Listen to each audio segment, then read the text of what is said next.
Bonsoir. Bonsoir tout le monde. Content de vous voir en si grand nombre derrière vos écrans et derrière le mien. Donc, bienvenue à la ciné-discussion organisée par Ciné Verdun, qui est aussi une collaboration avec Cinévert, qui est elle-même une collaboration entre Funambule Média et Suco.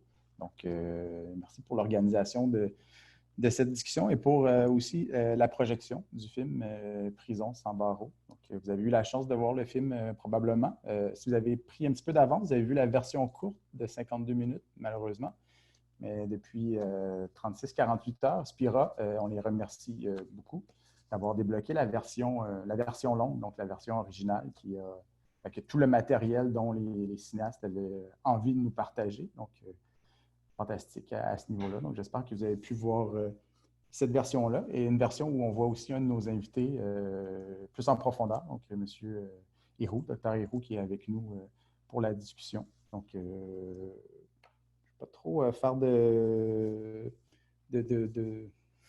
parenthèse, mais quand même juste vous présenter les deux principaux intervenants, intervenantes. Donc, Nicole Gigard, qui est présente ici, identifiée comme réalisatrice équitable. Donc, ça lui colle Ah oui? Ça lui colle à la peau. Je suis sur leur Zoom, c'est ça. Pas de problème. Donc, on remercie entre autres les réalisatrices équitables de tout le travail qu'elles ont fait pour la représentation des femmes dans le cinéma au Québec. Et c'est pas fini. C'est pas fini, non. Il reste encore beaucoup de choses à faire. Donc, une carrière de documentariste depuis, disons, quelques années. Donc, merci d'être ici. Puis, M. Héroux, donc professeur en toxicologie et effets de l'électromagnétisme sur la santé et professeur à la faculté de médecine de l'Université McGill. Pardon? Équitable. Aussi. Équitable aussi, OK.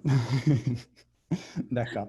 J'ai eu une réunion aujourd'hui sur ce compte-là, alors il s'est branché sur ce compte-là plutôt que sur le mien. D'accord. OK, merci à tout le monde d'être là. Comme tous les micros sont fermés, c'est parfait comme ça. Si vous avez des questions, juste au fil de la discussion, donc on va faire peut-être un petit 25-30 minutes de discussion, les trois comme ça. Si vous avez des interrogations, des éléments que vous voulez apporter, peut-être juste le signifier dans la section commentaires, donc converser. Donc, vous pouvez écrire à tout le monde. Vous pouvez vous écrire entre vous si vous avez des éléments que vous voulez aborder. Mais allons-y un petit peu comme ça. Donc, c'est une discussion autour du film, autour des enjeux qui sont abordés, puis autour des enjeux qui vous touchent peut-être plus particulièrement. Donc, on va essayer de faire ça assez libre comme forme, question de vous inclure dans tout ça. Donc, on s'enligne vers selon vous, 45 minutes jusqu'à 1 heure peut-être de discussion en fonction de la demande et de l'intérêt. Donc, allons-y comme ça. Peut-être petite question pour lancer le tout. Donc, pour moi, l'hypersensibilité, c'est quand même quelque chose qui était relativement mystérieux ou que je ne connaissais pas beaucoup. Puis pour moi, ce film-là est une porte d'entrée vers différents types de déclinaisons de cette pathologie ou maladie. Je ne sais pas comment la nommer. Peut-être expliquer un peu, Mme Gigard, comment vous êtes entrée en relation avec ça, comment ça s'est fait l'idée aussi de faire ça. Pour moi aussi, c'était un univers inconnu. Et pour Isabelle, ce film-là est une co-réalisation avec Isabelle Aillard. Mm-hmm. Et bon, Isabelle, il y a maintenant, ça fait déjà 4 ans et demi déjà qu'on a commencé. 4 ans et demi qui a découvert qu'elle avait toutes sortes de symptômes et tout ça, qu'elle aurait lié à des intolérances aux produits chimiques. Dans son cas, ce n'est pas l'électrosensibilité, mais c'est plutôt la chimico-sensibilité. Donc, elle a développé des intolérances à tout ce qui est produits de soins, shampoings, parfums, surtout, tout ce qui est des produits aussi de nettoyage et tout ça, d'entretien. Et et ça s'est dégradé assez rapidement. Et puis, bon, moi, j'étais proche d'elle, justement, dans Réalisatrice Équitable. On travaillait ensemble, pas pour faire des films. On est chacune réalisatrice, mais on n'a pas fait de film on n'avait pas fait de film ensemble. Elle avait fait plutôt des films de fiction. Moi, j'ai fait surtout, toujours du documentaire. Et bon, quand Isabelle a découvert qu'elle avait cette condition-là, bien, on ne connaissait pas ça ni l'une ni l'autre, mais elle a commencé à faire des recherches et puis, bon, elle est venue un bout de temps chez moi à la campagne, justement, parce qu'elle était plus capable de vivre en ville. Et puis, là, on a découvert un monde, un univers. Et assez rapidement, Isabelle a fait beaucoup de recherches et est tombée sur l'Association pour la santé environnementale du Québec, qui lui ont donné beaucoup, beaucoup d'informations. Et comment décontaminer son appartement, parce qu'elle vivait en plein centre-ville, dans le Myland à Montréal. Et bon, suite à ça, elle a décidé. Et là, on a commencé à rencontrer d'autres gens et j'ai cherché avec elle des endroits où elle pouvait rester au début, où elle pouvait se loger. Et puis, on ne trouvait rien qui convenait. Elle ne tolérait aucun endroit. Et suite à ça, on s'est dit, mon Dieu, on ne connaît pas ça. Puis les gens à qui on en parlait ne connaissaient pas ça non plus. Puis beaucoup de personnes qu'on a rencontrées à ce moment-là avaient aussi l'électrosensibilité, étaient aussi sensibles, intolérants aux ondes électromagnétiques. Isabelle ne l'était pas à ce moment-là, ben, elle ne l'est toujours pas. Et donc, on s'est dit, mon Dieu, on ne connaît rien sur ce domaine-là, il y a un monde à découvrir, et puis ça, on devrait faire un film, on est réalisatrices toutes les deux. Alors, on dit, pourquoi on ne le ferait pas ensemble? On ne vient pas du tout du même background, on n'a pas les mêmes expériences, mais on a dit justement, on va combiner nos compétences, on va combiner nos forces, et puis ça va être une nouvelle aventure. Et puis, heureusement, on a une productrice qui a accepté, une productrice avec qui j'avais déjà travaillé sur d'autres films qui a accepté, parce que c'est quand même tout un sujet à financer. Alors, on a commencé à chercher, c'est ça, en même temps, faire la recherche pour le contenu, et rencontrer des gens et se renseigner nous-mêmes. Et faire aussi les recherches de financement. Alors, tout ça, ça prend du temps. C'est toujours long, les documentaires, mais celui-là, il l'a été aussi. Alors, c'est ça. Depuis. Donc, ça s'est développé et on a suivi, bon, comme si les gens ont vu le film, on a suivi un peu Isabelle quand elle s'est construite sa maison parce que c'était la seule solution pour elle. Elle s'est construite sa maison à la campagne et tout ça. Puis là, ben, on a rencontré tous les gens que vous avez vus dans le film et beaucoup d'autres, évidemment, qui ne sont pas tous dans le film. Et aussi, on a voulu rencontrer des scientifiques, des gens, des experts, des gens, des médecins, pas évident, qui pouvaient valider un petit peu ce que les personnes hypersensibles découvraient de leur maladie parce qu'ils sont tellement laissés à eux-mêmes, ces gens-là. Les médecins ne reconnaissent pas. Bon, souvent, ils ont des troubles avec leur employeur, leur compagnie d'assurance et tout et tout. Donc, c'est difficile. Et ils se renseignent beaucoup. Alors, on a rencontré des gens qui étaient super informés.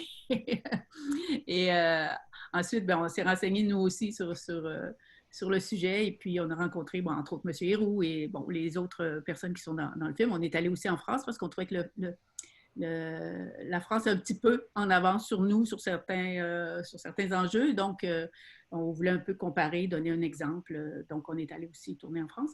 Et voilà, c'est comme ça. Ça s'est développé comme ça il y a 4 ans et demi, depuis 4 ans et demi. Et le film, c'est ça, il est sorti en février. Et par rapport au choix des participants, des intervenants, aussi des spécialistes, donc comment c'est fait un peu votre décision de choisir un tel et une telle? Parce qu'il y a quand même un enjeu de crédibilité, de donner la crédibilité. Le film veut faire connaître, veut faire reconnaître. Oui, on voulait que ce soit des gens crédibles, c'est sûr, crédibles. Mais je veux dire, c'est sûr que des gens comme, bon, il y a le docteur Brigard dans notre film, le docteur Bellepomme, au niveau de la médecine, c'est tellement conventionnel, la médecine, c'est difficile pour les médecins qui veulent essayer de voir autrement ou d'accepter.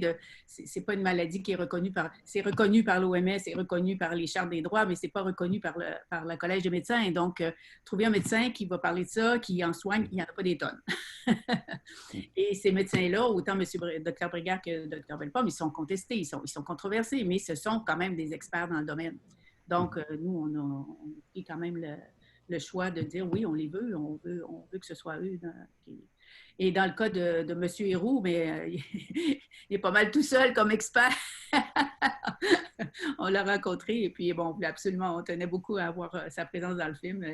Il est très généreux de son temps, il s'implique beaucoup dans des conférences, il ne refuse jamais une invitation pour donner de l'information sur les effets de l'électrosensibilité. Alors, on était très contents de pouvoir l'avoir dans le film. Mm-hmm.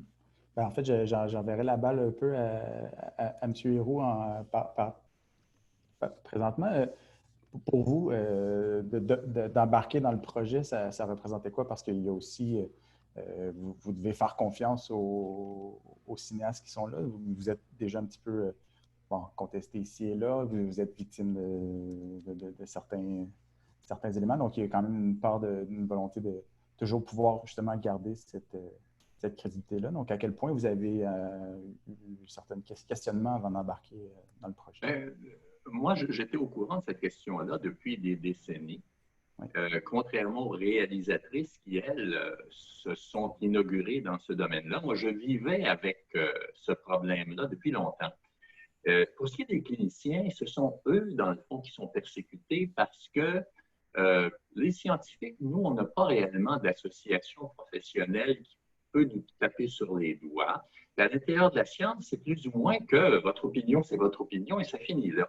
Ça fait que les vrais héros, dans un sens, ce sont les cliniciens qui osent aider des personnes contre la volonté de la communauté médicale. Puis, comme dit précédemment, effectivement, la médecine est très, très conservatrice. Et finalement, quand c'est étatisé, il faut avoir un numéro pour diagnostiquer quelque chose. Et les gouvernements sont très frileux d'ajouter des coûts. Donc, il y a toutes sortes de mesures très complexes qui font que, du point de vue médical, l'électrosensibilité et la chimiosensibilité sont des choses qui sont difficiles à accepter.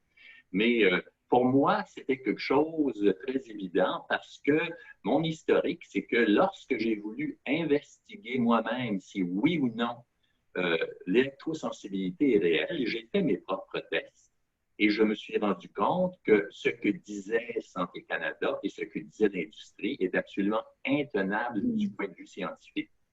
Et les personnes électrosensibles, il y a une justification à leurs conditions. C'est essentiellement de l'hétéroplasmie, une évolution au cours du temps de certaines particularités de leur métabolisme qui font que ces gens-là peuvent, au cours du temps, devenir extrêmement électrosensibles et au cours du temps également devenir moins électrosensibles, bien que ça soit un petit peu plus rare.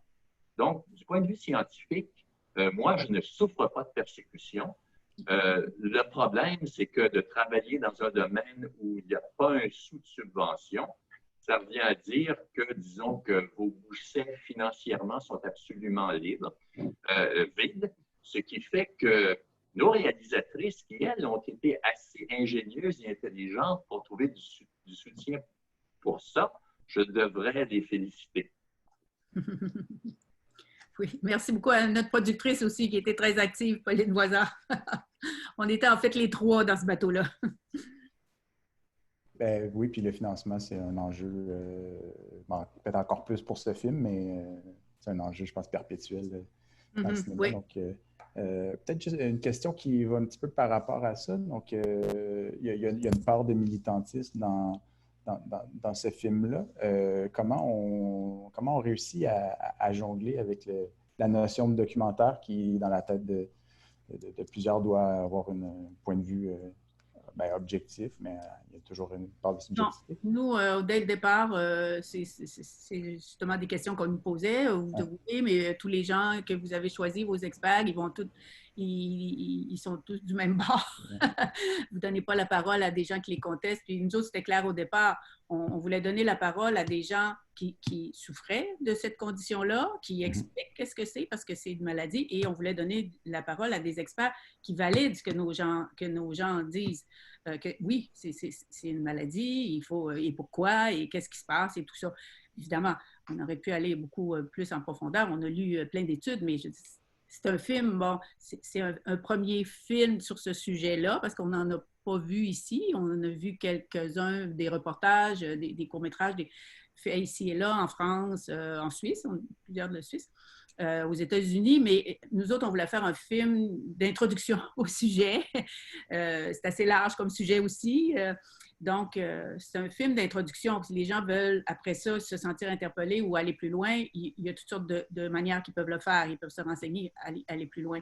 Mais on voulait ouvrir le débat là-dessus et donner quelques pistes.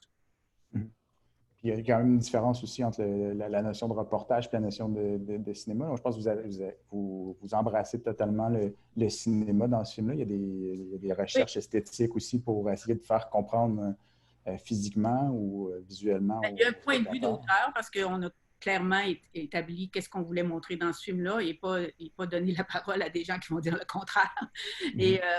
Et aussi, au niveau recherche, c'est ça, formelle, on y tenait aussi pour illustrer parce que c'est des choses tellement... C'est des choses invisibles, c'est des menaces invisibles. Les gens nous parlent... Les gens qui sont intolérants aux ondes, c'est vraiment des agressions qu'ils subissent, autant du côté chimique que du côté des ondes. Alors, comment faire voir ça à quelqu'un qui ne ressent pas ça? Qui ne ressent pas. C'est que tout de suite, on a dit, ben, faut illustrer d'une manière quelconque. C'est quand même du cinéma, là. C'est des images. Donc, on a pensé à avoir recours à l'animation. Et bon, on n'en a pas mis des tonnes, mais quand même juste assez pour un peu faire voir qu'est-ce que ça peut représenter pour quelqu'un qui le sent. Tout la porte d'un salon de coiffure, c'est une bouffée, là, pour Isabelle, là, c'est une bouffée qui l'envahit. Là, comme quand on rentre nous-mêmes au Centre Eaton, là, je veux dire, il y a quand même quelque chose qui Oui, dans l'allée des parfums, là. C'est ça. Mais ça, oui, ça, tout le monde peut être capable de le sentir. Mais il y a des choses plus subtiles que la majorité des gens ne sentent pas, mais que ces gens-là qui sont plus sensibles, hyper sensibles, vont sentir avant nous. Et c'est ça aussi qu'on voulait... c'était une de nos préoccupations de dire il y a plein de gens qui ne savent peut-être même pas qu'ils sont intolérants soit aux ondes ou soit aux produits chimiques, mais qui ont toutes sortes de petits bobos, toutes sortes d'inconforts, des maux de tête, ne dorment pas, insomnie, toutes sortes de mots que les docteurs ne savent pas trop ce que c'est, ils ne savent pas diagnostiquer parce qu'ils ne peuvent pas mettre le doigt sur quelque chose. Et ben, c'est peut-être ça. C'est peut-être ce qu'on voulait faire penser aussi, c'est ben, regardez dans votre environnement.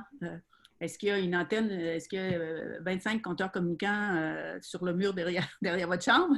Est-ce qu'il y a des antennes sur le toit? Bon, est-ce qu'au niveau des produits chimiques, ben, des gens qui travaillent dans des domaines où il y a beaucoup de produits chimiques, c'est sûr qu'ils peuvent être affectés. Donc, c'était ça aussi. Puis, quand on a présenté le film en salle, quand on a pu le faire avant que tout ferme, beaucoup de gens se disaient « Ah oui, mais mon Dieu, ils venaient parce qu'ils ne se considéraient pas hypersensibles, mais là, quand ils voyaient le film, quand ils voyaient les gens qui décrivent leurs symptômes, puis ils disaient « Mon Dieu, ben oui, moi aussi, j'ai ça. » ou « Ah, mon Dieu, ma soeur, ma cousine, mon voisin, c'est peut-être ça qu'il y a. » Donc, c'est un peu aussi pour faire poser des questions là-dessus.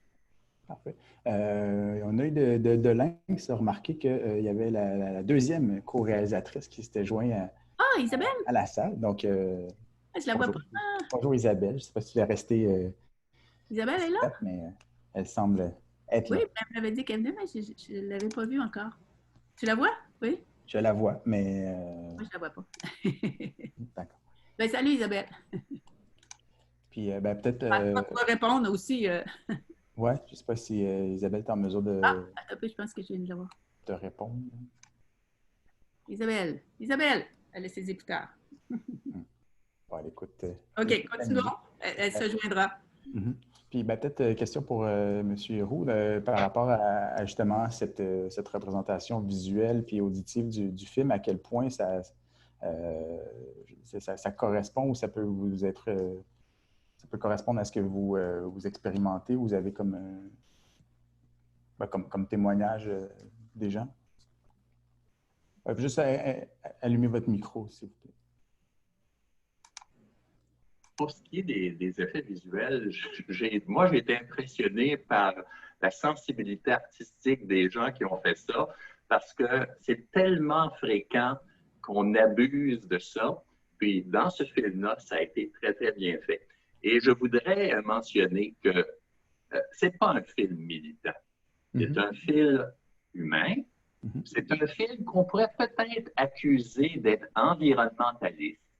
En fait, les militants, c'est peut-être des gens comme moi qui parlent un peu sec dans le film, là, mais finalement, c'est un film humain qui cherche à représenter la réalité. Puis, l'interprétation de la réalité provient d'une voix qui, en fait, a été, je dirais, éliminée de la discussion à cause d'intérêts industriels et d'intérêts des gouvernements, en réalité. Donc, les gens qui sont proposés dans ce film-là sont proposés pour ce qu'ils vivent et aucun d'entre eux ne manifeste d'hostilité, ne manifeste de hargne vis-à-vis de leur situation, je pense que c'est presque moralement, je dirais, extraordinaire de voir jusqu'à quel point ils acceptent leurs conditions sans grande révolte, alors qu'en fait, il serait justifié de croire qu'il y a d'autres parties qui sont responsables de leur souffrance. Tout à fait. Oui, je pense que c'est très bien de l'avoir dit. Même Isabelle, à un certain moment, elle parle de son background de littérature, que sa vie est finalement un roman ou une pièce absurde.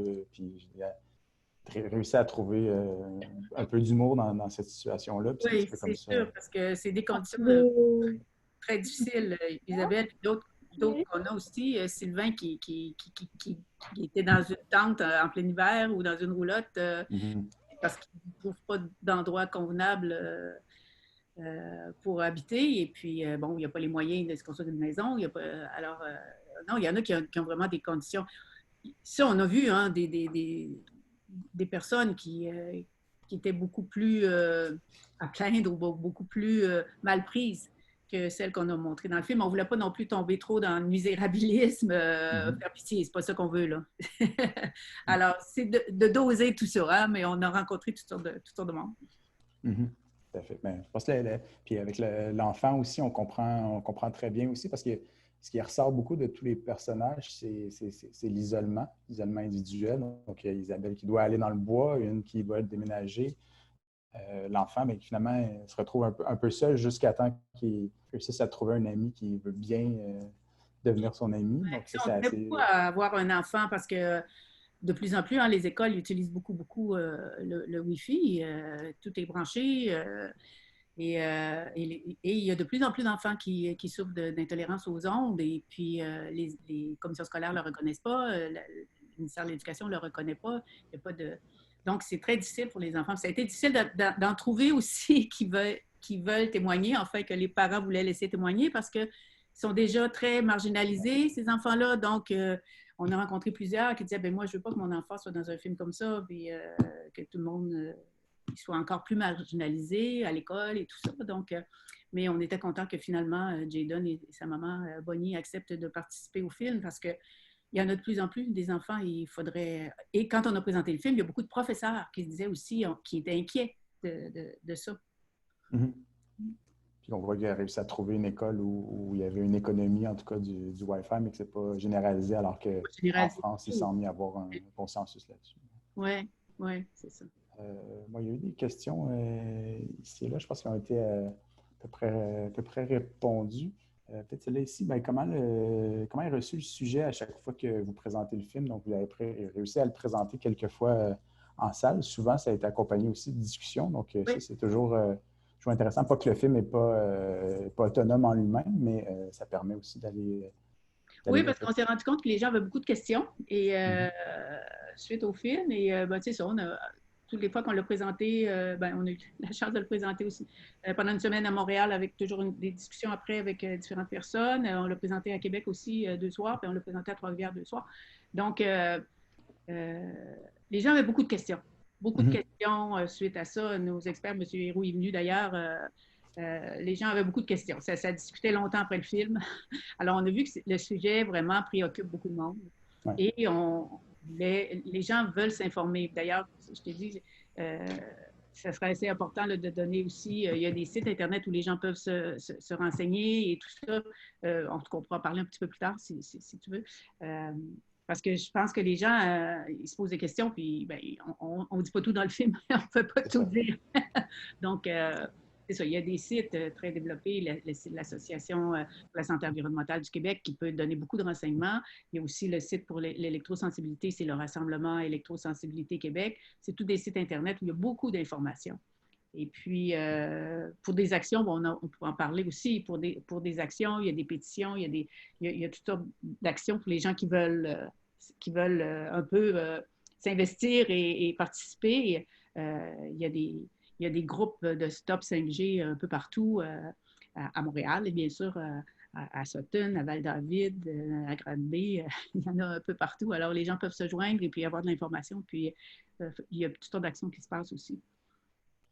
Oui, c'est ça, c'est un film aussi, c'est ça, c'est porte d'entrée vers le sujet. On ne propose pas nécessairement ou on n'explore pas beaucoup de solutions ou Non, c'est ça. Il n'y a pas de recette ou de traitement proposé ou tout ça, mais on dit aux gens, bien, informez-vous, il y a des pistes d'information. Par rapport à ça, j'ai déjà entendu plusieurs entrevues avec M. Héroux par rapport, on peut-être embarquer dans la question de la 5G. Je pense que c'est quand même quelque chose qui occupe les gens beaucoup de temps.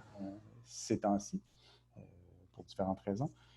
Donc, peut-être voir un peu la position par rapport à ça. Donc, peut-être juste expliquer un peu ce que c'est, à quoi ça sert, puis peut-être voir comment on pourrait aussi peut-être penser une autre façon de rester connecté sans avoir les effets néfastes. C'est un problème technique assez simple, mais je pense qu'une question importante à déblayer, c'est pourquoi est-ce que le gouvernement canadien, pourquoi est-ce que l'OMS nous protège si peu? En d'autres termes, le gouvernement canadien, pourquoi, lui, est-ce qu'il ne peut pas voir qu'il y a une situation à redresser vis-à-vis d'électrosensibles et vis-à-vis de l'exposition aux ondes électromagnétiques en général? Également, l'OMS, malgré le fait que l'Agence internationale de recherche sur le cancer a écrit 2 rapports très substantiels qui vont dans le sens que moi je favorise, l'OMS ne bouge pas beaucoup.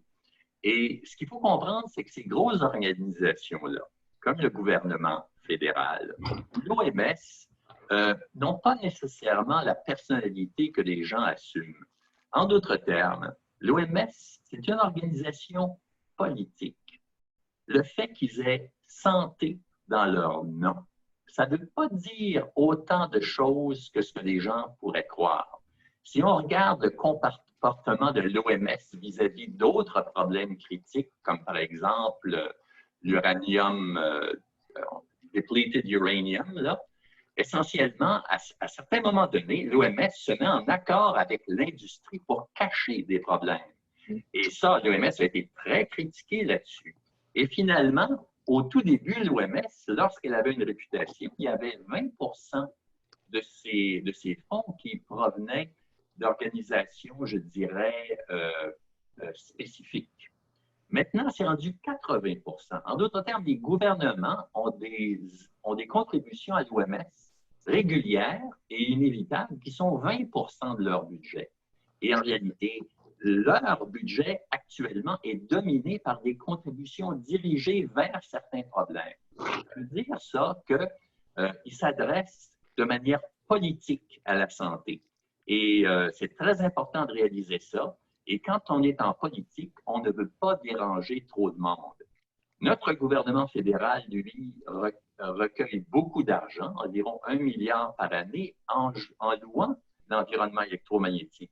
Donc, c'est très délicat pour le gouvernement de bouger sur un problème comme ça. Et lorsqu'on sait que l'industrie fait du lobbying auprès du gouvernement depuis des décennies, c'est pas difficile de comprendre pourquoi on est dans la situation actuelle. Et c'est clair que si on permet le déploiement du 5G, comme beaucoup de nos politiciens semblent être enthousiastes de le faire, on va augmenter notre dose de radiation. Et au cours du temps, ce sont les citoyens qui vont payer de leur santé. Et le fait qu'il n'y aura pas de cadavres qui vont s'accumuler autour des tours, ça ne change pas grand-chose. Les effets sanitaires sont là de toute façon et ils ne sont pas là sur l'expérience qu'on a de la 5G spécifiquement, mais ils sont là sur la base de l'expérience qu'on a de la 2G et de la 3G et de la 4G déjà. Mais la 5G, à quel point c'est une technologie qui est plus puissante ou plus nocive? Bien, effectivement, c'est un peu différent dans le sens où les faisceaux électromagnétiques sont beaucoup plus étroits et dirigés qu'autrefois. Ça veut dire qu'avant, plutôt que de faire du broadcasting, de l'émission dans un grand horizon, on fait des émissions extrêmement étroites. Ça permet d'augmenter la capacité de l'environnement d'accommoder des radiations sans interférence les unes avec les autres. Sauf que pour mettre en place ces systèmes-là, il faut avoir des antennes beaucoup plus rapprochées parce que les ondes de fréquence supérieure qui vont éventuellement, dans leur plan, être déployés, sont beaucoup plus facilement atténués par toutes sortes d'obstacles. Et ce qui est peut-être plus grave, c'est que non seulement les déploiements actuels sont refusés, par exemple, par la ville de Bruxelles, parce qu'il faut augmenter les limites d'exposition, mais la 5G, c'est la base de l'Internet des objets qui va augmenter de manière pratiquement illimitée votre exposition. Et on voit très bien ce que fait la FCC, Federal Communications Commission aux États-Unis. À chaque fois qu'il y a un nouveau développement technique, il change les limites sanitaires. En d'autres termes, on va doubler votre tolérance à la chaleur parce qu'on veut installer un nouveau système. À ma connaissance, les humains n'ont pas évolué beaucoup depuis une dizaine d'années, mais votre tolérance à la chaleur va doubler. En d'autres termes, l'industrie ne reconnaît pas les humains lorsqu'elle veut déployer quelque chose. Ici, une question de Valérie. Je l'ai peut-être manqué parce que ça défile, mais pouvez-vous nommer tous les problèmes, peut-être pas tous, mais les problèmes reliés aux radiations, auxquelles les radiations ont été reliées dans des études ou déductions assez fortes? Vous avez des... Il y a beaucoup de problèmes qui sont reliés aux radiations électromagnétiques parce que c'est une maladie métabolique. Puis une des caractéristiques des maladies métaboliques, c'est que suivant l'individu, il va avoir un tissu qui va être plus vulnérable qu'un autre. Mais ce qu'on sait de manière je dirais, très documentée, parce que c'est un problème qui est très scruté du point de vue médical et du point de vue scientifique, c'est la connexion des ondes électromagnétiques avec le cancer. Donc, en 2002, l'Agence internationale de recherche sur le cancer, qui est une agence technique, contrairement à l'OMS, ça, c'est des spécialistes qui examinent des données. Donc, eux, ils ne reçoivent pas de subventions, ils n'ont pas de gouvernement à satisfaire. Et ces gens-là, dans le fond, en 2002, ils disent les ondes de basse fréquence, donc les ondes des réseaux électriques, sont reliées à la leucémie chez l'enfant. Ça, c'est une notion qui, même si ça a été déterminé du point de vue épidémiologique, l'industrie a combattu ça de manière féroce. En 2011, l'Agence internationale de recherche sur le cancer dit également que les radiofréquences sont reliées au glioblastome, donc au cancer du cerveau.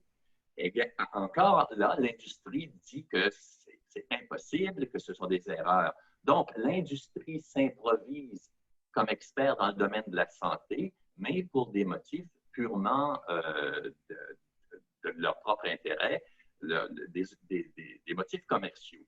Ça, c'est ce qu'on sait de manière la plus documentée parce que le cancer est un sujet très chatouilleux dans la population. Mais ce qu'on sait également avec des études qui sont plus modestes, là, on ne parle pas d'études de 50 millions telles qu'elles ont été exécutées aux États-Unis, on parle d'études plus modestes. On sait que d'abord, il y a la reproduction humaine qui est très influencée par les ondes électromagnétiques. En d'autres termes, la fertilité des hommes et la fertilité des femmes. On sait également que des maladies neurologiques comme Alzheimer et Parkinson et d'autres maladies chroniques très importantes comme le diabète, du point de vue physiologique, par des expériences, on peut anticiper que ces maladies-là vont être augmentées par l'exposition aux ondes électromagnétiques. Il y a des gens qui font des essais dans des foires où ils amènent des individus autistes dans des tentes blindées. Et ces gens-là, en général, ressentent un soulagement immédiat. Et on comprend pourquoi du point de vue physiologique. Et l'autisme a augmenté de manière très considérable. En fait, à l'époque où les fours cellulaires, les fours micro-ondes et les téléphones cellulaires ont augmenté. Il y a peut-être une part de coïncidence dans ça, mais la coïncidence historique est assez troublante. Et on voit qu'il y a beaucoup de maladies qu'on appelle des maladies de la civilisation qui ont augmenté avec le déploiement des téléphones cellulaires, en particulier des téléphones cellulaires digitaux. Donc, il y a toutes sortes de circonstances qui nous font anticiper qu'on est victime, sans le savoir clairement, d'une variété de maladies conventionnelles. Et un individu ne sera pas nécessairement une victime de toutes ces maladies-là. Et ce n'est peut-être pas une probabilité extrêmement élevée que vous en soyez victime, mais si on prend l'agrégat de toutes ces choses-là, c'est extrêmement sérieux. Et ce qui est important de savoir, c'est que c'est évitable, dans le sens où on a des techniques de transmission de données qui sont infiniment supérieures, la fibre optique, qui sont parfaitement hygiéniques, pour lesquelles on n'a pas besoin d'irradier la population. Donc, tout ce qu'on a à faire, c'est de réduire l'utilisation des cellulaires et d'augmenter l'utilisation de la fibre optique, qui est déjà disponible commercialement, mais que l'industrie tend à ralentir le déploiement de ça parce que c'est moins lucratif pour toutes sortes de raisons. Puis, bon, vous avez parlé juste comme ça d'hypothèses, mais est-ce qu'il y a présentement des recherches qui font pour éventuellement pouvoir valider certains plus en Mais non. En d'autres termes, lorsqu'on regarde ce qui se passe en Amérique du Nord, moi, je suis une vedette en Amérique du Nord. Savez-vous pourquoi? Parce que je suis tout seul. Aux États-Unis, il n'y a pas de fonds qui sont dépensés là-dessus. Il n'y a pas de fonds qui sont dépensés sur l'étude des émissions électromagnétiques au Canada. C'est un sujet tabou parce que le gouvernement fédéral, essentiellement, vous dit que tant que ça ne chauffe pas, ça ne fait rien. Donc, les applications que j'ai pu faire dans le passé ont toutes été refusées et les jeunes chercheurs et les chercheurs en général comprennent que s'ils veulent avoir des subventions, ils sont mieux de chercher ailleurs. Donc, essentiellement, en Amérique du Nord, il ne se fait pratiquement rien. La vraie recherche se fait en URSS, en Italie, en Iran, dans des pays périphériques qui, du point de vue de l'Amérique du Nord, ont en fait moins d'influence. Donc, la recherche se fait essentiellement ailleurs. Parce qu'il y a quand même toutes les actions qui se font actuellement. Là, il y a l'appel au gouvernement canadien dans le moment, là, dont vous êtes au courant, M. Héroux. Il cite quand même plusieurs études qui ont été faites là-dessus. D'accord, il n'y en a peut-être pas des tonnes, mais il y a quand même des scientifiques qui se prononcent et de plus en plus, il y a toutes sortes d'actions, il y a toutes sortes de scientifiques qui se prononcent, qui demandent plus d'études d'abord et qui demandent un moratoire. Enfin, l'Ordre des médecins en Suisse a demandé carrément un moratoire et ils demandent, tant qu'on n'aura pas d'études qui nous montrent que ce n'est pas nocif, d'appliquer le principe de précaution. C'est que là, dans le moment, il faut démontrer que c'est nocif avant de l'interdire, tandis qu'il faudrait démontrer que ce n'est pas nocif avant de les installer. C'est un peu ça que certains scientifiques demandent. Tant que ce n'est pas prouvé que c'est inoffensif, ben, on n'installe pas toute la 5G. On prend le temps d'évaluer. C'est ça que les gens demandent. Dans les appels, dans les pétitions qui circulent en ce moment, c'est pour demander un moratoire. C'est ça qu'on demande. Il n'y a eu aucune réponse à ces demandes-là. Donc, 250 scientifiques envoient une requête à l'Union européenne, mais essentiellement l'Union européenne, qui est constituée de gouvernements qui veulent tous déployer et développer l'industrie le plus possible pour avoir des taxes et des choses comme ça, ils n'agissent pas. Ceux qui agissent, ce sont des villes, comme une centaine de villes en Italie ont refusé la 5G pour des motifs sanitaires. Donc, il semble que les gros gouvernements, les grosses organisations sont incapables de réagir contre quelque chose comme ça, tout simplement parce qu'effectivement, l'industrie est trop bien installée. En d'autres termes, lorsqu'on a voulu démontrer que le plomb était neurologiquement nocif, ça a été une bataille qui a duré des décennies et des décennies.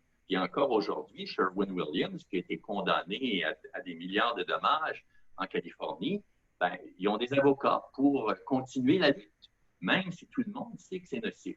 Donc, c'est jamais facile de renverser des tendances considérables dont le succès est fabriqué par le succès commercial d'un objet. Et ce que l'industrie cache, c'est qu'elle pourrait procéder de manière beaucoup plus sécuritaire. Mais en réalité, du point de vue politique, il ne se passe pas grand-chose. La ville de Sutton qui a demandé un moratoire, elle s'est fait répondre, il n'y en est pas question. En d'autres termes, le haut gouvernement, regardez simplement la commission parlementaire sur les ondes électromagnétiques qui a fait un tas de recommandations à Ottawa.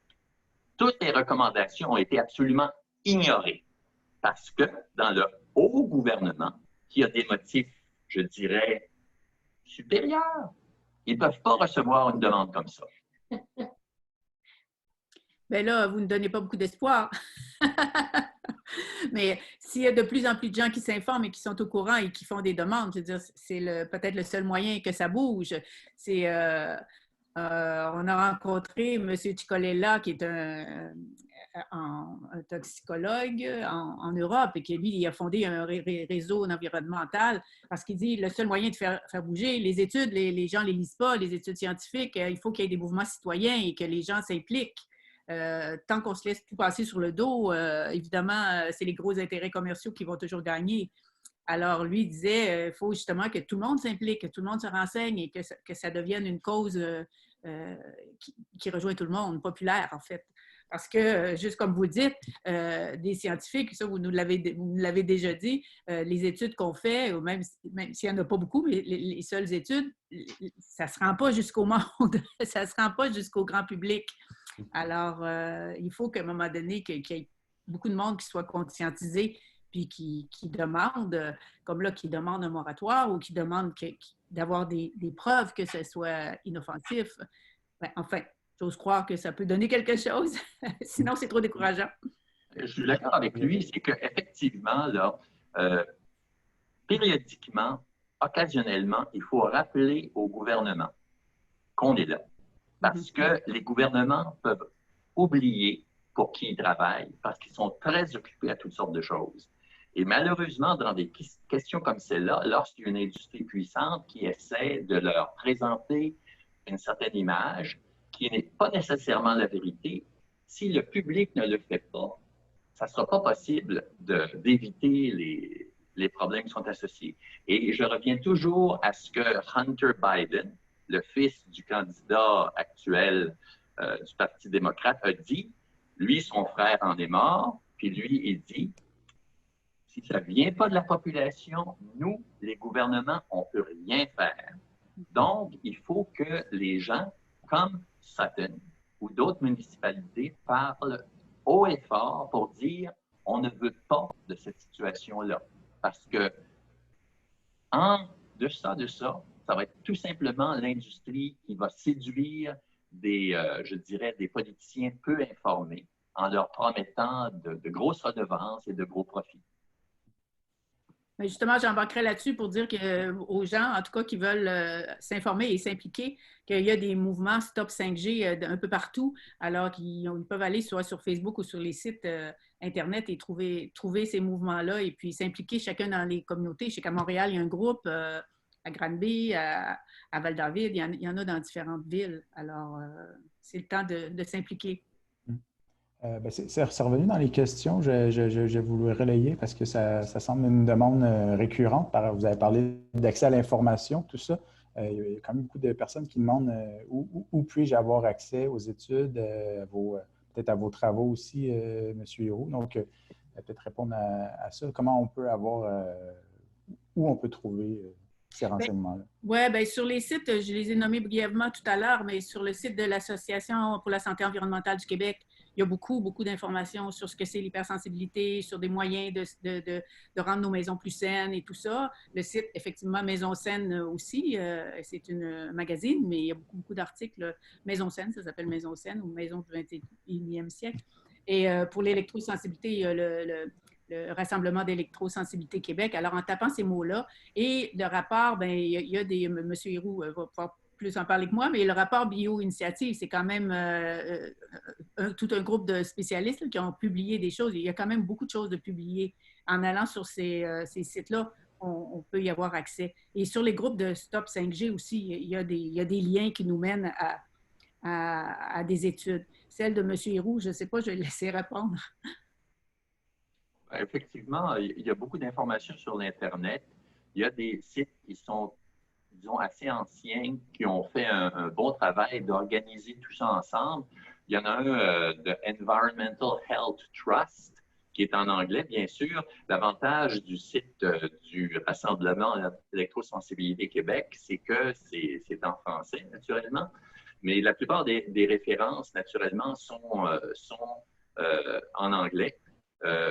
vous pouvez juste aller sur l'Internet et aller National Toxicology Program, puis demander Cell Phone Studies, puis vous allez avoir le texte intégral de leurs études sur les souris et sur les rats qui dit évidence claire de cancérigénicité. Puis l'information est là, mais lorsque les politiciens entrent en fonction, ils n'ont plus le temps de rien faire. Et c'est très facile pour eux de dire aux politiciens qu'il n'y a pas de données qui supportent les risques vis-à-vis des ondes électromagnétiques. C'est très facile pour eux de faire ça parce qu'ils sont prêts à tout sacrifier, même leur honnêteté, pour supporter leurs produits. Leur raison d'être, c'est de vendre plus de produits et ils voient ça comme un droit fondamental qui est plus important que votre droit à la santé. Je me demande si on peut intervenir. Donc, Louise, qui est potentiellement présente, peut-être ouvrir son micro puis poser votre question, votre commentaire. Oui, bonsoir. Bien, merci pour présenter ce film-là et vous avoir ici pour pouvoir échanger avec vous. Moi et quelques autres personnes qui sont ici, on s'est connus parce qu'on a essayé de faire la campagne par rapport au compteur intelligent de l'hydro. C'était à peu près le même enjeu. Bon, on n'a pas vraiment gagné. Là. Enfin, on a eu un compromis. Là, ensuite, ça a été les lampadaires qui sont installés, les nouveaux lampadaires, je ne sais pas combien, 150 000. À chaque fois que des rues sont rénovées, on installe des lampadaires et au lieu de suivre les recommandations, parce que là, il y en a des recommandations du Bureau des normes du Québec, là, de maintenir ça à 1800 Kelvin. On les installe au maximum de 3000. Même à l'île des Sœurs, ils ont dû mener une super bataille parce qu'avec 4000 Kelvin. Là, il y a aussi la question 5G.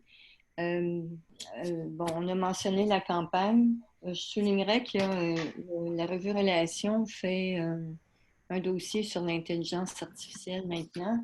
Il y a la question de la santé, il y a la question aussi là, de la protection de la vie privée qui rentre en ligne de compte. Et on est quelques-uns. Puis là, moi, je ne sais pas, là, Céline Audrey, tu dis qu'il y a un groupe à Verdun. Ce soir, je voulais lancer un appel pour essayer là, d'augmenter. Là, vous dites que la solution, c'est la population. C'est nous, la population. Donc, s'il y a des personnes qui sont prêtes à s'impliquer, là, bien, en tout cas, je ne sais pas comment Ciné Verdun peut assurer le contact, mais moi, je suis là pour lancer un peu un appel ce soir. J'en profiterai aussi pour dire que, bon, jusqu'à présent, on n'est quand même pas des gros groupes et un peu tout le monde utilise Zoom. Zoom est aussi américain et est soumis au Patriot Act et donc, il y a des alternatives. Il y a une coopérative au Québec, Web TV, qui a lancé un outil similaire à Zoom, mais qui est d'ici, qui est coopératif et qui n'est pas soumis aux lois américaines. Alors, j'en fais un petit peu la promotion pour le moment. C'est quoi le nom de cette plateforme-là? Visio Web, c'est Web TV, coopérative Web TV, Visio Web. Alors, jusqu'à présent, là, il est un petit peu à titre expérimental, mais il peut accommoder une centaine de personnes. Là. L'invitation est lancée à Dia. Je pense qu'elle a entendu le truc. Donc, elle dit merci Louise pour l'info. Oui. Puis il y a les antennes, je ne sais pas si les fameuses antennes à l'île des Sœurs aussi. Là. L'île des Sœurs est un peu un endroit pour expérimenter toutes sortes de choses, je pense. Ah oui, puis je voulais dire, un des arguments qu'on avait utilisé, c'est qu'on avait déjà joué dans ce film-là. À une certaine époque, c'était le tabac. Non, non, non, c'est pas dangereux le tabac, c'est même bon pour la santé. Ensuite, ça a été l'amiante. Non, non, non, c'est parce que les gens fumaient qui tombaient malades, c'était pas à cause de l'amiante. Là, on est dans les insecticides. Puis à chaque fois, on demande à nos élus de faire preuve du principe de précaution. Et en quelque part, on a de la misère à comprendre, mais ça ne fonctionne pas jusqu'à présent. Merci. Il y a Constantin qui semblait vouloir diriger quelques questions à M. Héroux, donc peut-être principalement au niveau de la provenance des sources et tout ça. Donc, je ne sais pas si de manière un peu synthétique, vous pouvez lui répondre ici ou éventuellement plus tard, mais ça semble être l'élément qu'il voulait avoir. C'est quoi, les sources de... Oui, ben les sources pour avoir accès en fait aux sources consultées pour en arriver à ces conclusions-là ou en tout cas à ces éléments. Okay. C'est-à-dire quoi, comment on en arrive aux conclusions que les ondes sont nocives, par exemple? Ça semble être ça la principale interrogation. Si je peux me permettre d'intervenir, ce qui m'intéresserait, c'est de pouvoir avoir des liens d'études qui ont une conclusion assez claire pour pouvoir juste les lire et les comprendre. Et ça peut être fait en effet après la conférence, il n'y a pas de souci. Merci.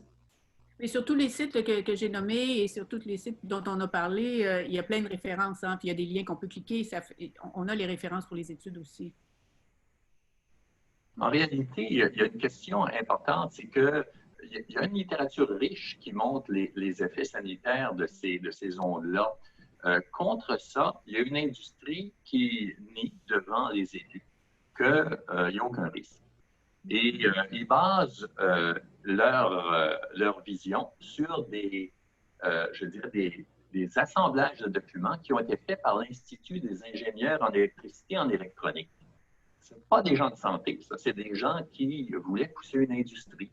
Et ils basent leurs conclusions sur des scientifiques qu'ils ont subventionnés il y a peut-être une vingtaine ou une trentaine ou une cinquantaine d'années pour étudier la chaleur vis-à-vis des ondes électromagnétiques. Donc, ils ont accroché leurs arguments sur des choses très simples, disant si ça ne chauffe pas, ce n'est pas dangereux. Si ce n'est pas ionisant, ce n'est pas dangereux. Et c'est trop petit pour être dangereux. Mais on a une expérience humaine riche qui nous permet de conclure le contraire. Pourquoi est-ce que la société n'est pas capable de voir ça? C'est un problème de société, je dirais, en quelque sorte, un aveuglement social.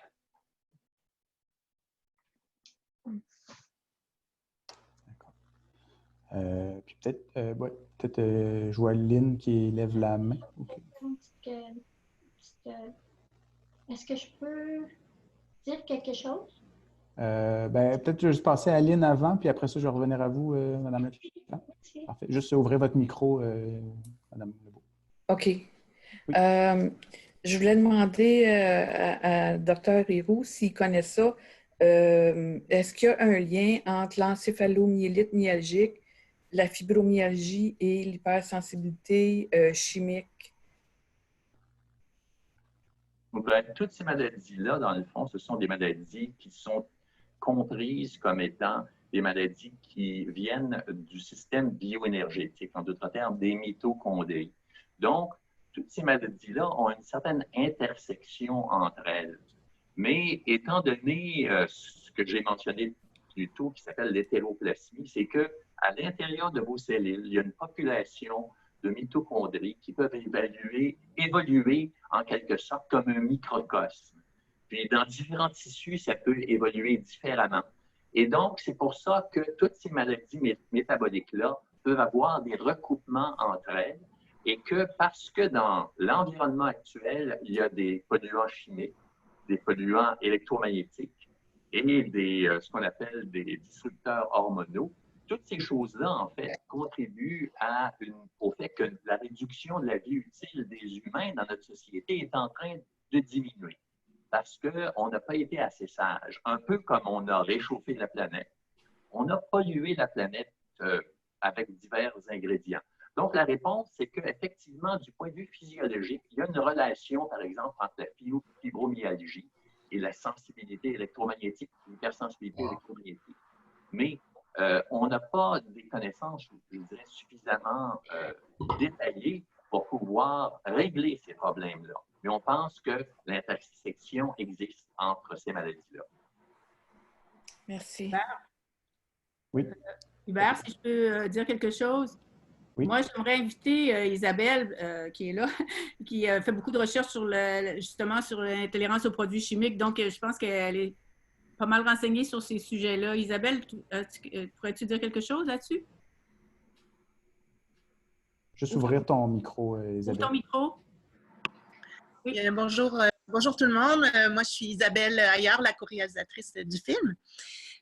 Oui, on sait qu'il y a un certain pourcentage des gens qui sont hypersensibles, soit aux produits chimiques, soit aux ondes électromagnétiques, il y a une grande portion qui souffre aussi de fibromyalgie et aussi d'encéphalite myélite myalgique. Ça, c'est dans les statistiques de Statistique Canada. Puis, vous allez trouver ces chiffres-là aussi sur le site de l'ASEQ, qui est l'Association pour la santé environnementale du Québec. C'est des maladies qui sont moins bien connues, puis qui sont par contre reconnues, fibromyalgie puis encéphalite myélite myalgique, et qui ressemblent beaucoup à l'hypersensibilité dans les effets, dans les symptômes qu'on ressent. Et enfin, si on a gagné cette bagarre-là de faire reconnaître ces maladies-là dont on comprend pas très bien le fonctionnement, moi, j'ai de l'espoir pour qu'à un moment donné, l'hypersensibilité soit reconnue. Je ne sais pas si ça répond à votre question. C'est les seules données qu'on a. On n'a pas beaucoup de données, comme disait M. Héroux. OK. Parce que moi, je souffre j'ai commencé par être diagnostiquée pour l'encéphalomyélite myalgique et la fibromyalgie maintenant et l'hypersensibilité chimique. Là, je pense que je souffre d'électromagnétisme aussi. Fait que je me demandais si c'était tout interrelié parce que moi, je dirais que pour ce qui est de l'encéphalomyélite myalgique, c'était très, très difficile de le faire reconnaître par mon employeur, par les assurances et tout ça, là, mais c'est fait finalement. Mais si je peux me permettre quelque chose, c'est ce qu'on sait. On ne sait pas beaucoup de choses sur ces maladies-là, mais on sait que plus on est exposé, plus notre corps réagit. Okay? Plus on diminue les expositions, plus on va vers la guérison. Puis ça, c'est vraiment important de comprendre ça quand on a ces maladies-là. Sinon il y a, comment dire, ça va empirer, ça va faire boule de neige, puis on va développer justement d'autres sensibilités. Fait que c'est vraiment, vraiment important de se protéger, là, de sortir de la maison, tout produit chimique, toute onde électromagnétique. Même si vous, comme moi, je ne suis pas électro-hypersensible, mais j'ai quand même fait blinder ma maison parce que je sais que je suis à risque. C'est vraiment, vraiment important. Puis, c'est une maladie qui demande une discipline de religieuse. Là. Ça demande tellement d'efforts, se protéger, là, je vous comprends. C'est tellement une job et c'est tout le temps dans ta tête. Puis si tu ne fais pas ça, tu n'arriveras pas comme à retrouver un peu une vie normale. Puis plus tu vas bien, plus tu vas aller mieux. Mais plus tu es exposé, pire ça va aller. Fait que ça, c'est l'affaire à comprendre avec ces maladies-là. Fait que ça veut dire, les choses qui sont à notre portée, qu'on sait qui fonctionnent, c'est faire attention à notre alimentation, couper tous les produits qui sont inflammatoires pour l'organisme et éviter, c'est-à-dire être dans l'évitement continuel de tout ce qui peut nous faire réagir. Puis vous allez voir, si vous faites ça, votre santé, tranquillement, pas vite, elle va remonter. Merci. Merci. Bonne chance. Avant, bon, comment va Isabelle maintenant? Elle semble aller un peu mieux. En tout cas, ça confirme que la maison et ton nouveau mode de vie a un effet bénéfique sur ta santé? Ça a un effet assez incroyable. Ouais. Moi, j'ai eu la chance je vais vraiment, vraiment beaucoup mieux. Là, vraiment. Là, le dernier bout le plus difficile, c'est vraiment changer l'alimentation. Ça demande une volonté effrayante. Moi, j'étais quelqu'un d'extrêmement gourmand, là, qui cuisine tout le temps, qui aimait la bonne chair, mais là, je peux plus faire ça. Puis ça, c'est le dernier bout à faire. Là, essayer d'être dans un environnement où on est protégé, puis après ça, complètement changer tes habitudes de vie. Ça fait que vraiment, ça va vraiment, vraiment bien.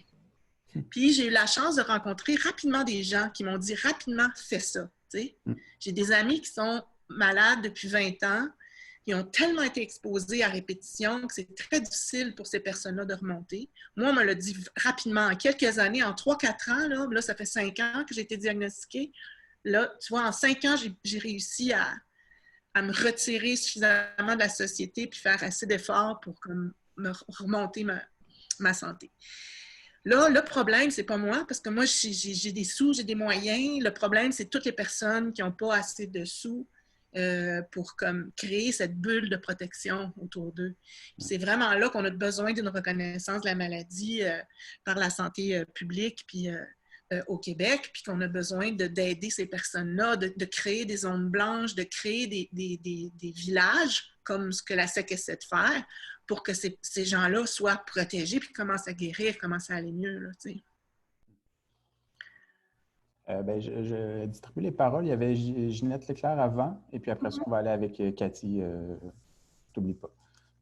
Juste préciser aussi, la SEC, c'est les logements qu'on voit dans le film, le projet de construction. Éco-habitation, éco-oasis. OK, merci. Exact. La parole est à vous. Oui, c'est à vous. Est-ce que vous m'entendez? Très bien, oui. Ah, parfait. Moi, j'aurais peut-être... Moi, je suis électrosensible, surtout, et chimico-sensible, mais pas à tous les produits chimiques. J'aurais peut-être une couple de trucs à donner parce que je trouve qu'il y a peut-être des gens qui sont sensibles et qui ne s'en rendent pas compte. Et puis, moi, j'ai été dans le domaine de la recherche en santé et sécurité au travail pendant 25 ans. Fait que j'ai comme une certaine façon d'étudier ce qui se passe avec moi. J'ai un logbook, j'écris mes déplacements, j'écris ce que je fais. Et si je vois que je suis exposée, je l'écris. Et j'ai remarqué, j'ai ramassé des données sur moi. Je me sers de moi comme cobaye, comme je fais d'habitude. Et j'ai remarqué que dépendant des technologies, je n'ai pas les mêmes symptômes. Moi, je suis une résidente de Verdun depuis 30 ans. J'ai remarqué, par exemple, il y a un IGA au coin de la rue Banantine et des Marchais. Il y a aussi la Banque TD au coin de Melrose et Verdun. Et j'ai eu la surprise, là, parce qu'il n'y en avait pas avant de routeur au plafond, mais un moment donné, je suis arrivée là, puis j'ai eu des palpitations cardiaques à un point tel que j'ai été obligée de sortir et d'attendre 15 minutes. Je n'étais pas capable de m'en aller chez nous. Ça, c'est une sorte de symptôme. La Banque nationale sur la rue Wellington, ils ont mis un routeur, je ne le savais pas, aucune palpitation cardiaque, mais une de mes paupières ferme. Pas pratique quand tu veux signer. Et ça fait pas mal. Je ne comprends pas. Certains cellulaires aussi me causent cette fermeture de paupières, n'est-ce pas? C'est assez spécial. Et un des symptômes que je crois qu'il y a peut-être des gens qui ont, ils ne savent pas que c'est à cause de ça.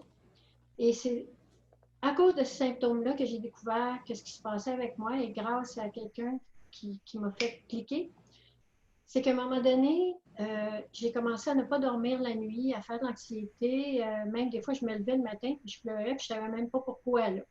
Puis là, j'essayais de me dire, voyons, c'est quoi ton affaire? C'est quoi qui se passe? S'il n'y avait rien qui arrivait. Là.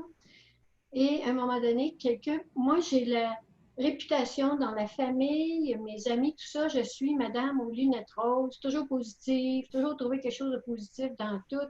Mais là, ça ne marchait pas. Puis quelqu'un qui me connaît bien, c'est-à-dire mon coiffeur qui me connaissait depuis l'âge de 20 ans, n'est-ce pas? J'ai raconté ça, il m'a dit « Oh, toi, tu me fais penser à mon frère. » Alors là, il m'a donné le nom de M. Belansky, 3E Inc., qui est venu prendre des mesures chez nous, ici à Verdun. Et en prenant des mesures, il s'est rendu compte que dans le bureau où je travaille en avant, c'était fort, là. Il est sorti dehors, puis s'est rendu compte qu'au coin de Melrose, ce qui est l'école, il y avait une antenne qui avait été mise là. C'était nouveau, c'était en 2011. On ne connaissait pas ça. Lui, c'était la première fois qu'il voyait ça. Alors, on a mis un rideau spécial dans mon bureau. Ça a pris 2-3 semaines. J'ai recommencé à dormir. L'anxiété est partie. Jusqu'à temps que ça revienne à un moment donné. Puis là, j'étais comme, oh non, pas encore. Il est revenu. Mais là, c'était en arrière, dans pas de patio, qui donne dans la cuisine. Il s'en va dans la ruelle, il se rend compte que dans le clocher de l'église, ils ont mis une antenne. Fait que là, on a mis des rideaux. Fait que les antennes cellulaires, trouble du sommeil. À telle place, le routeur, palpitation cardiaque. Une autre affaire, fait que je note toujours tout parce que c'est une de mes caractéristiques. J'ai toujours travaillé en recherche. Puis là, je me suis rendu compte de ça. Fait que pour moi, j'ai différents symptômes. Deuxième chose que j'ai remarqué, on se rend compte, les électrosensibles, là, les réunions de Montréal, ça se fait chez nous. C'est pas les mêmes symptômes d'une personne à l'autre. Pour la même technologie, mon mari, qui a été diagnostiqué côlon irritable, ici à Verdun, parce que il a tout passé les tests, tout est beau, monsieur, vous n'avez rien. Bien là, c'est quoi l'affaire? Je ne dors pas en nuit parce que j'ai mal au ventre, là, ça ne se peut pas. Là. On a fait un test. En fait, on n'a pas fait exprès, mais on s'est rendu compte de ça quand on va au camp en campagne, dans le fin fond des bois. C'est-tu drôle, hein? Il a plus mal à l'intestin. Il peut manger ça, il peut prendre un verre de vin. Pourquoi quand on revient en ville, après une couple de jours, on commence à avoir mal à l'intestin de la nuit. Et à ça, s'est ajouté tranquillement le mal de tête. Fait que mon chum, il a ses symptômes, j'ai mes symptômes. Imaginez-vous, quand vous êtes en recherche, comment est-ce que c'est pas facile? C'est vraiment passionnant comme sujet. Moi, je trouve ça passionnant parce que je suis une personne de recherche. Là. Fait que,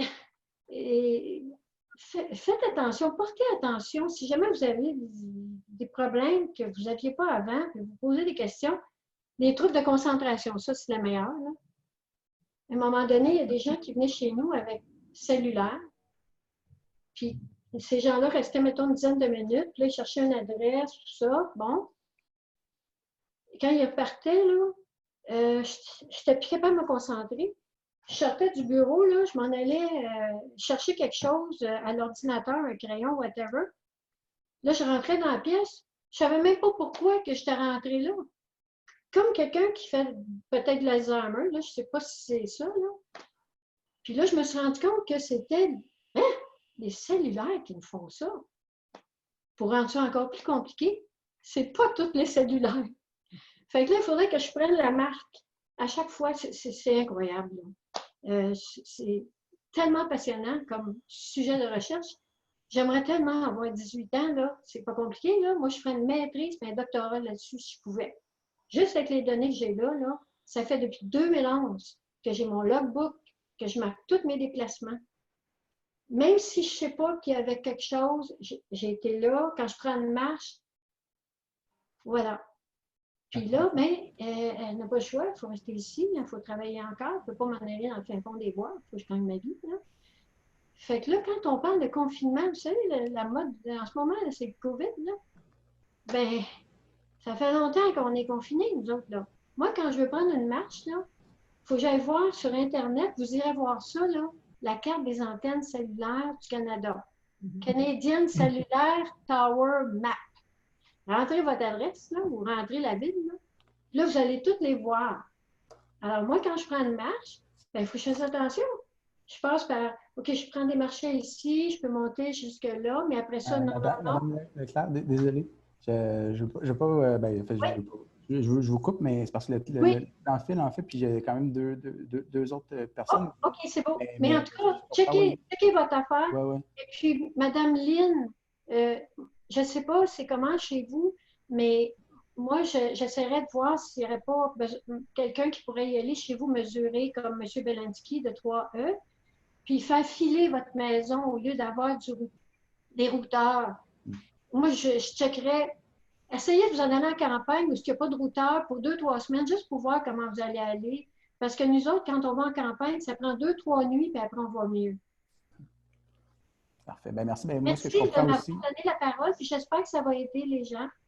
Merci, oui, tout à fait. Ben, merci pour le film, hein? Merci.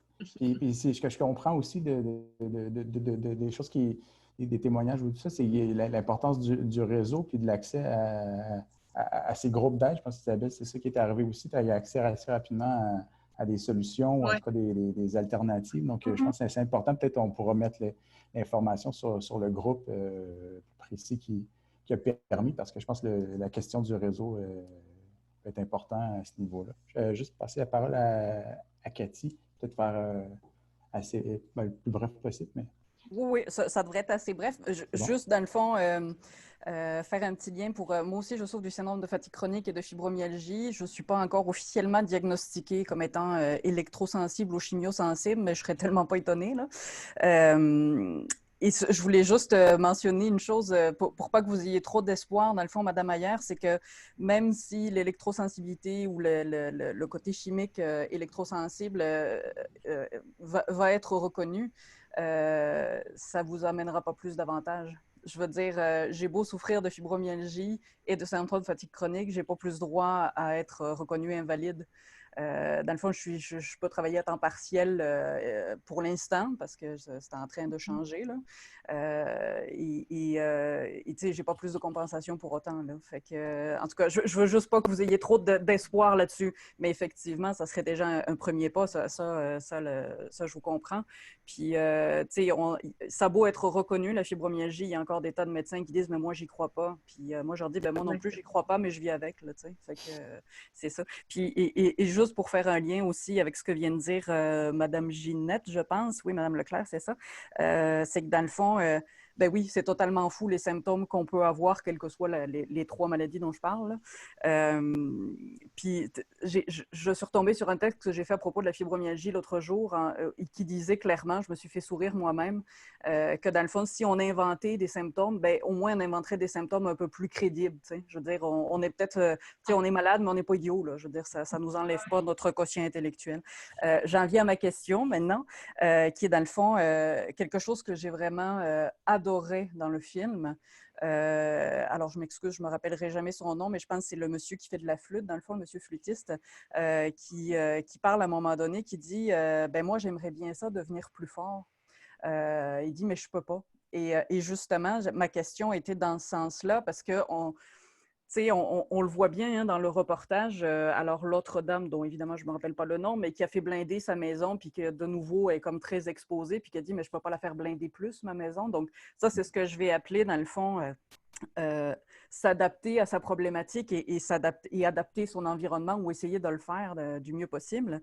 L'autre aspect, ça serait effectivement, comme disait le monsieur flûtiste, de se renforcer. Est-ce que parmi vous, il y en a qui auraient des idées de comment se renforcer? Je veux dire, hormis le fait d'évidemment, je ne parle pas d'éliminer toutes les sources de pollution, ça on l'a compris, mais se renforcer vraiment, de faire que peut-être qu'un jour, je supporterai mieux les radiations ou les produits chimiques, etc. Est-ce que vous avez des pistes dans ce sens-là, que ce soit nos réalisatrices ou que ce soit, dans le fond, le professeur Héroux ou n'importe qui?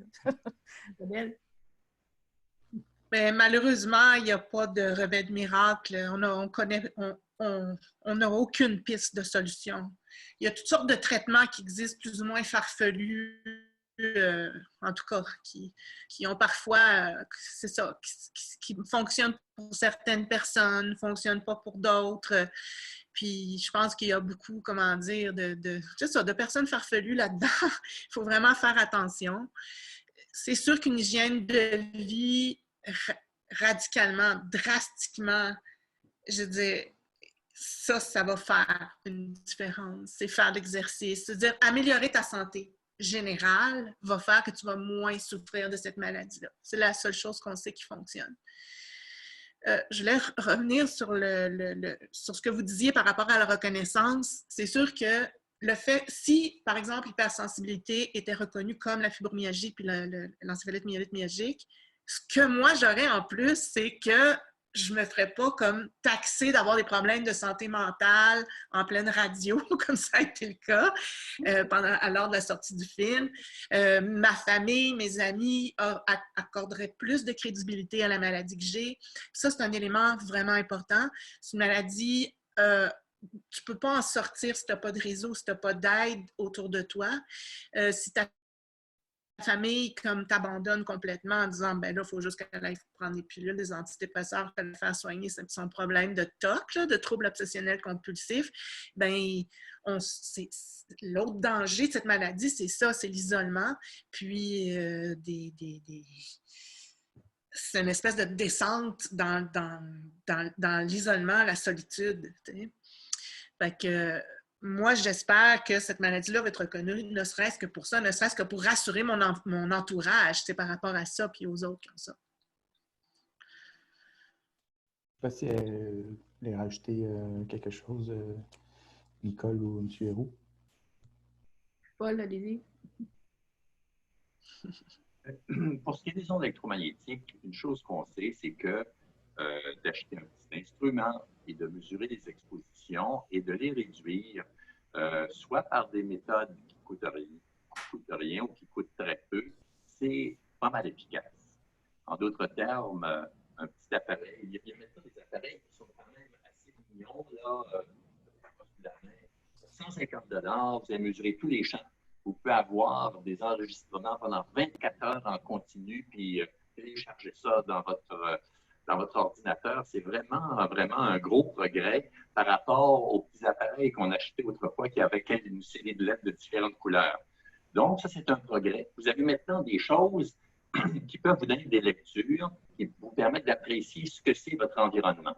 Et si vous êtes électrosensible, la manière la plus sûre, c'est de réduire l'exposition, soit en déplaçant des choses, en éteignant des choses, ou parfois en mettant des blindages. Il y a d'autres choses dont la promotion est faite, mais qui ont, je dirais, des caractères un peu plus surprenants, comme les gens disent, mettez-vous une pyramide sur le coin de votre bureau. Puis ça, malheureusement, ça a tendance à sentir un peu l'arnaque.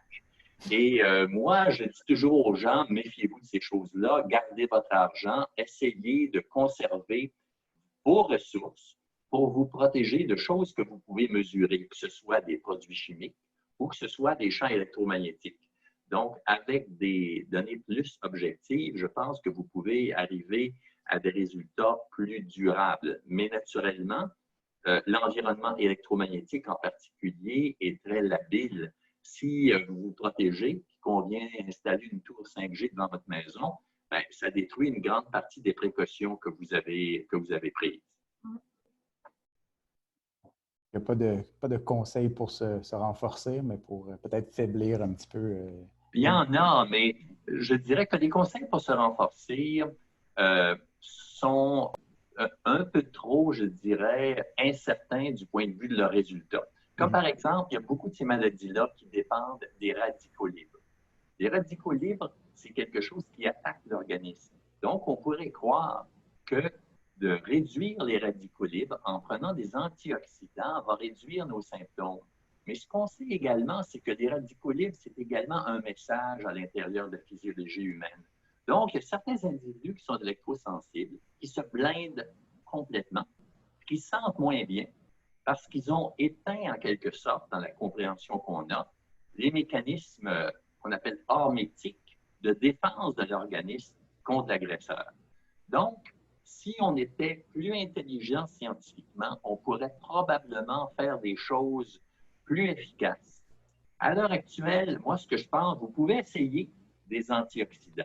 Mais un des problèmes des antioxydants, c'est que, n'oubliez pas qu'un antioxydant, ça inhibe les attaques vers vos tissus, mais ça inhibe également des attaques contre les tumeurs. Donc, si vous avez des tumeurs naissantes, ça se pourrait que des antioxydants pourraient accélérer leur croissance. Donc, vous voyez qu'en physiologie humaine, c'est difficile de trouver des choses qui sont absolument, je dirais, unilatérales ou absolument claires. Mais une personne qui souffre beaucoup devrait essayer des mesures comme ça, parce que c'est possible que ça fonctionne. Avec des antioxydants, la vitamine C, la vitamine E, N-acétylcystéine, l'acide lipoïque de forme dextro, sont toutes des choses qui sont répertoriées assez facilement sur l'Internet et qu'une personne qui souffre de ces choses-là peut toujours essayer. Mais réduire l'exposition, c'est en premier. Parfait. Bien, merci pour cette réponse. Merci pour la discussion. En fait, je mettrai, j'annoncerai la fin de la discussion. On a déjà dépassé la longueur du long métrage, en fait, donc, pour la discussion. Donc, c'est un peu la force aussi de ce film-là, du cinéma, de pouvoir servir d'ancrage à une réflexion, à une discussion qui va au-delà. Donc, le film aura été, puis il le sera encore, j'imagine qu'il aura sa vie qui va se prolonger, même si elle a été un peu interrompue par la situation actuelle, mais le film continuera de voyager puis de faire d'éveiller des consciences et de servir On l'espère bien. On était un petit peu coupés en plein vol là, tout de suite après les lancements dans quelques villes. On devait faire toute une belle tournée, le présenter dans plusieurs endroits. Et puis, bon, ça a été, tout est annulé, évidemment, comme tout le reste. On n'est pas tout seul. Mais c'est ça. Alors, merci de l'occasion. Merci d'avoir provoqué cette occasion-là de le présenter et de susciter des discussions. C'est intéressant. C'est la première fois qu'on le fait comme ça. Alors, merci beaucoup à DIA d'avoir passé à ça, à Ciné Verdun. Merci à toi, Hubert. Merci. Merci aux deux co-réalisatrices d'avoir été là. Merci à M. Héroux d'avoir été là et à tous les gens qui sont présents et qui sont partis un peu. Juste vous souligner, j'ai noté ça en quelque part, je retrouve. La semaine prochaine, Ciné Verdun organise une autre ciné-discussion sur le thème de la lutte au gaspillage alimentaire. Il y aura la projection du film Just Eat It de Grant Baldwin à partir de samedi. Puis, c'est organisé par la Maison de l'environnement de Verdun, l'arrondissement de Verdun, Ciné Verdun et Transition Verdun. Donc, il y aura, je pense, 4 intervenantes qui vont participer pour essayer aussi de trouver des solutions locales à cet enjeu de gaspillage alimentaire. Donc, merci à vous tous d'avoir été là. Puis, je pense que l'événement Facebook va pouvoir aussi servir à relayer des informations qui ont été mentionnées, puis éventuellement faire un suivi, puis servir de porte d'entrée vers un réseau pour ceux qui voudront bien. Donc, merci à vous. Merci. Bonne soirée. Merci Isabelle. Merci Nicole. Merci Dr. Héroux. Merci d'avoir été là pour vos témoignages.